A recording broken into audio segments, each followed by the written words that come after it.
Tombona mandrakariva ao aminareo any riavana, ny fahasoavana sy ny fiadanany Jesoa KRISTY tompontsika. Amen. Jesosy KRISTY manam-pahefana amin'ny fahafatesana. Jesosy KRISTY manam-pahefana amin'ny fahafatesana.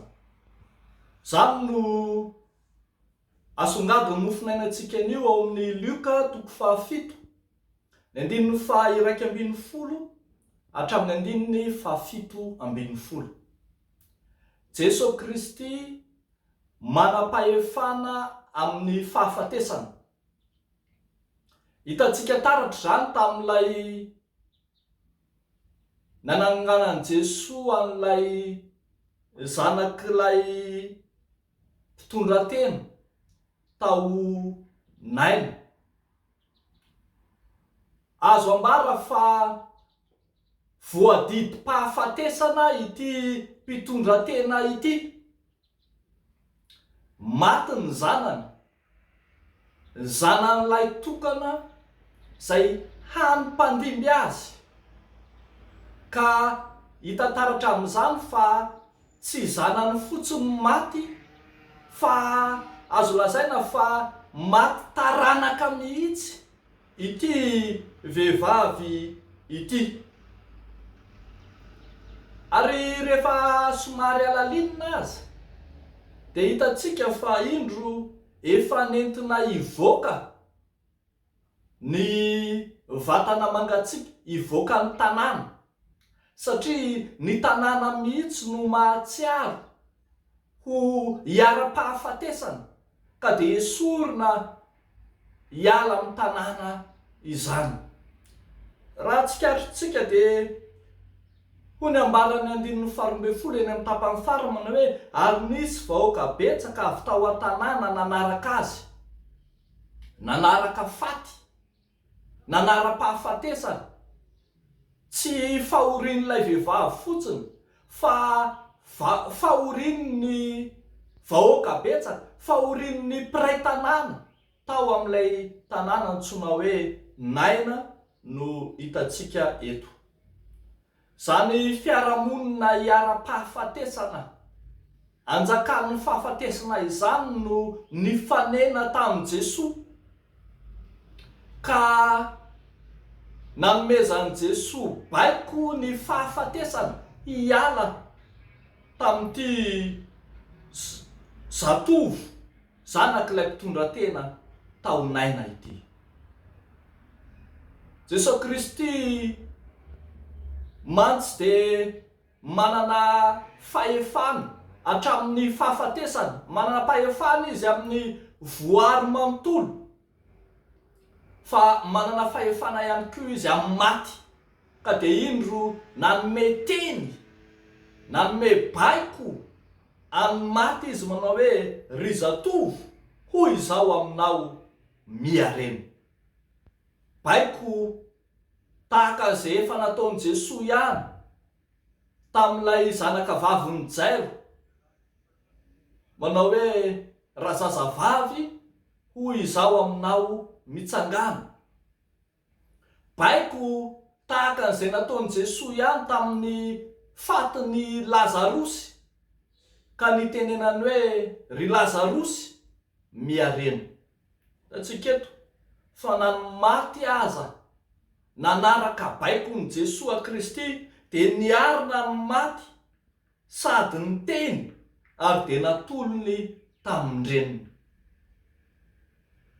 Lay manarina ny fiainana izay maty, zany no asan'i Jesosy hitantsika taratreto. Tsy lay maty fotsiny no mitsangana, fa ny fiainan'ilay reniny izay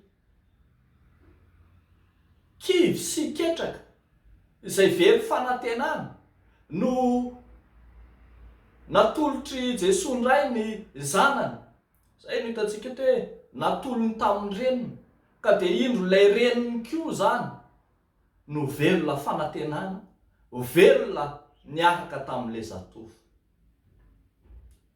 Tsy gaga isika riavako raha mahita fa manam-pahefana amin'ny maty manam-pahefana amin'ny fahafatesana tahaka izany Jesosy Kristy, satria fantatsika rehetra tsara fa izy tena mihitsy Jesosy mihitsy no efa nandalo ny fahafatesana tahaka izao, kanefa tsy nahazo nazy zany. I Jesosy Kristy mihitsy no efa niala tany amin'ny fahafatesana. I Jesosy Kristy mihitsy no efa nandresy ny fasana, nandresy ny fahafatesana.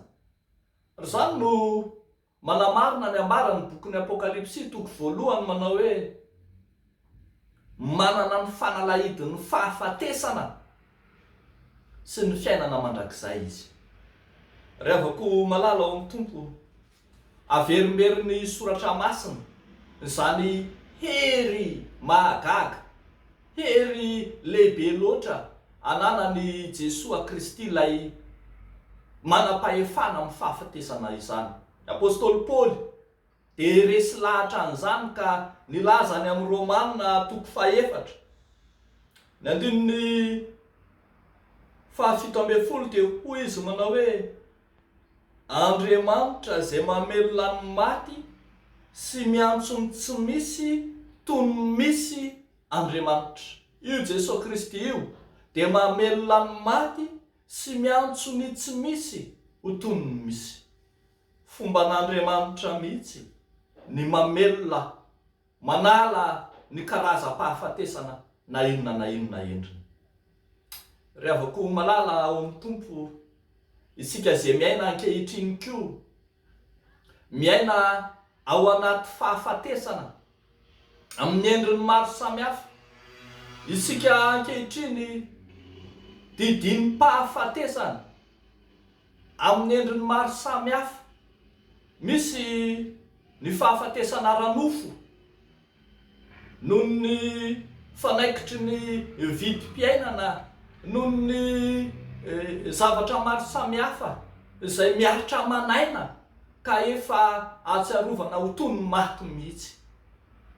Misy ny fahafatesana ara-panahy izay mahatonga antsika ho lavitra n'Andriamanitra, mahatonga antsika ho tafasaraka amin'izy Andriamanitra ka mahatonga antsika ho maty fahavelo lasa. Revako malala, zao ny tsarovy fa Jesosy Kristy dia manam-pahefana amin'ny fahafatesana, manaisitra amintsika izay rehetra endrim-pahafatesana mangeja, mamatotra, mamono ary mahakivy sy mahaketraka antsika. Na toy inona endrika isehoany zany dia Jesosy no manome baiko antsika hiala ao amin'ny fahafatesana. No voalazany eto amin'ity mofinaina ity manao hoe hoy izao aminao miareno dia niarina ny maty.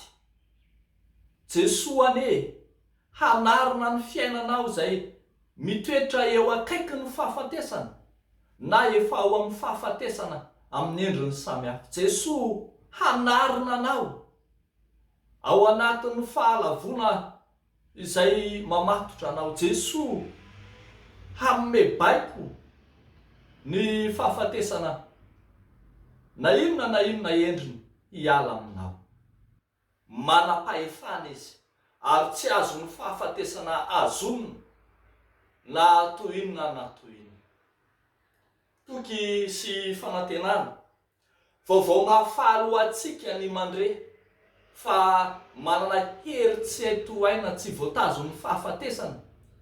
Lay Jesosy Kristy Andriamanitra tompoitsika, lay arahantsika.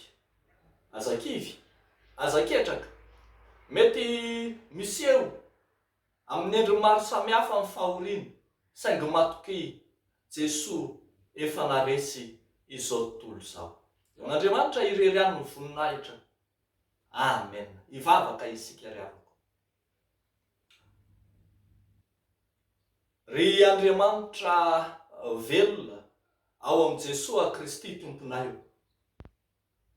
Velona ianao ka manakery aminay zavaboary rehetra, eny manakery hatramin'ny fahafatesana azy, ary dia indro tsisy nahazo nanao ny herin'ny ratsy sy ny fahafatesana fa niakatra any an-danitra ianao, niala tao amin'ny fasana ianao, niala teo amin'ny hazo fijaliana ianao, maneno fahavelomanao.